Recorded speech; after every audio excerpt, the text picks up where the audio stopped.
Pour un chercheur montréalais qui est l'invité à tous les micros, sur tous les plateaux de télévision au Québec depuis quelques années, ce n'est plus qu'une question de temps avant qu'on découvre la voie menant à l'intelligence artificielle. Le robot finit par apprendre et donner des résultats aussi bons que l'humain, probablement dans certains cas. On a atteint, pour certains problèmes, le niveau de performance des humains. Yoshua Bienjo est professeur à l'Institut de Montréal des algorithmes d'apprentissage et il croit que c'est son établissement qui pourrait bien être le premier à trouver la voie menant à une véritable intelligence des machines. C'est un des sujets importants dans mon laboratoire qui s'appelle l'apprentissage non supervisé, qui utilise les mêmes genres de systèmes, de réseaux de neurones qui sont inspirés du fonctionnement du cerveau. Mais il faudrait distinguer deux choses. Il y a l'autonomie dans le sens que l'ordinateur peut apprendre par lui-même avec beaucoup d'exemples quand même. Puis il y a l'autonomie dans le sens de l'ego, c'est-à-dire de faire quelque chose pour sa survie comme entité. Et ça, c'est deux choses différentes. On peut très bien avoir des ordinateurs qui comprennent le monde qui nous entoure, en tout cas certaines facettes de ce monde-là, mais qui n'ont pas d'autonomie. Je ne sais pas répondre à ce genre de questions. Tu sais que tu peux me tutoyer. Je n'ose pas vous tutoyer. Tutoie-moi. Je n'ose pas vous tutoyer. Tutoie-moi. Je préfère prendre le temps de mieux vous connaître. Qu'est-ce que tu veux savoir? J'ai très peu de désir. Pour le moment, nos conversations avec les machines, dites intelligentes, oscillent entre le décevant et l'amusant. C'est qu'il leur manque le contexte du monde qui nous entoure.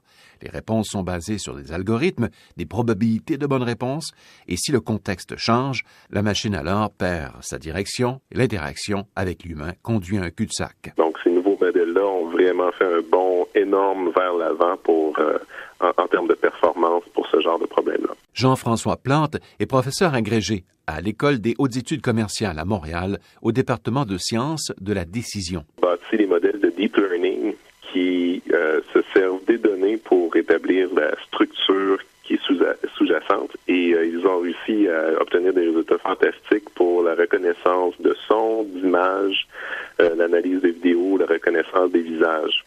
Déjà, les systèmes de deep learning ont permis d'avoir une meilleure performance, ce qui veut dire qu'on est moins souvent envoyé aux mauvais endroits parce que la machine ne nous comprend pas. Dans le domaine de la recherche en intelligence artificielle, le Canada et particulièrement le Québec en ce moment est loin d'être un simple passager. Une chaire de recherche en intelligence artificielle est née notamment à Montréal il y a 5 ans, à l'Université de Montréal. Il existe aussi une chaire de recherche du Canada en sciences cognitives à l'Université du Québec à Montréal. Et bien sûr, l'Université McGill joue un rôle également très important au plan mondial de la recherche en intelligence artificielle. Non loin de Montréal, à une centaine de kilomètres, il existe aussi une équipe de recherche dans le domaine des systèmes tutoriels intelligents, appelée joliment ASTUS, pour apprentissage par système tutoriel de l'Université de Sherbrooke. Je suis prof de sciences cognitives et c'est la cognition qui est en jeu. Étienne Hamad est titulaire de la chaire de recherche du Canada en sciences cognitives à l'Université du Québec à Montréal. Il est un spécialiste de renommée mondiale en intelligence artificielle. La cognition, c'est penser.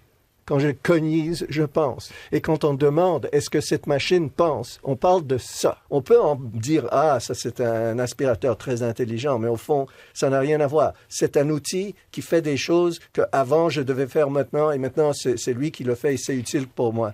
Les humains ont la cognition. Peut-être un jour les machines, les autres machines, les machines artificielles qui seront construites par les humains auront aussi la cognition, mais les outils et les appareils qu'on a maintenant ne cognisent pas. C'est pas de la cognition, c'est juste des outils utiles. On sent vraiment à Montréal une effervescence pour la recherche en intelligence artificielle.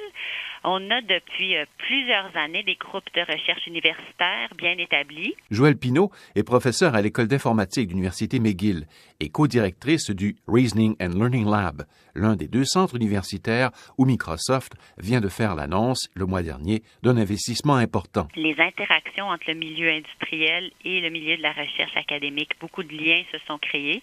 Beaucoup de compagnies ont manifesté un intérêt de s'installer à Montréal, de bâtir des équipes de recherche ici et puis de collaborer avec les universités. Donc, le partage des données, le partage des algorithmes, le partage des ressources, des outils informatiques.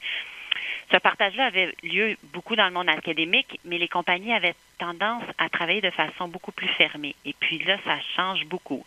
On voit des compagnies comme Google, comme Facebook, qui distribuent de façon complètement ouverte leurs outils qui permettent à d'autres chercheurs de travailler de façon beaucoup plus efficace. L'entreprise montréalaise Élément AI, qui fournit aux jeunes compagnies, par exemple les startups, des produits en intelligence artificielle, va former un partenariat avec le géant Microsoft, un investissement considérable qui s'ajoute donc aux travaux que Google mène déjà à Montréal, par exemple sur la voiture intelligente sans conducteur. Notre entreprise fait vraiment de la recherche appliquée, hein, donc on bâtit des solutions qui utilisent l'intelligence artificielle et on les lance sur le marché à travers des entreprises. Jean-François Gagné est directeur général d'Élément AI. Ça fait 15 ans en fait que je travaille dans ce secteur.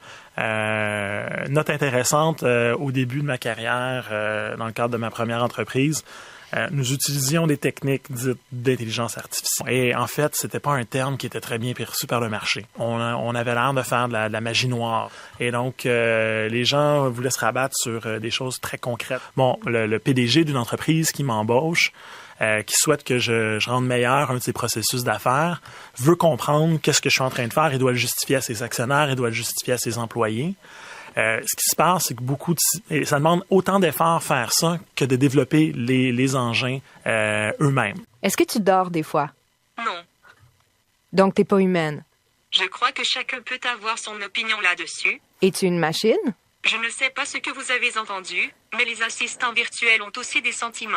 Un reportage de Radio-Canada International.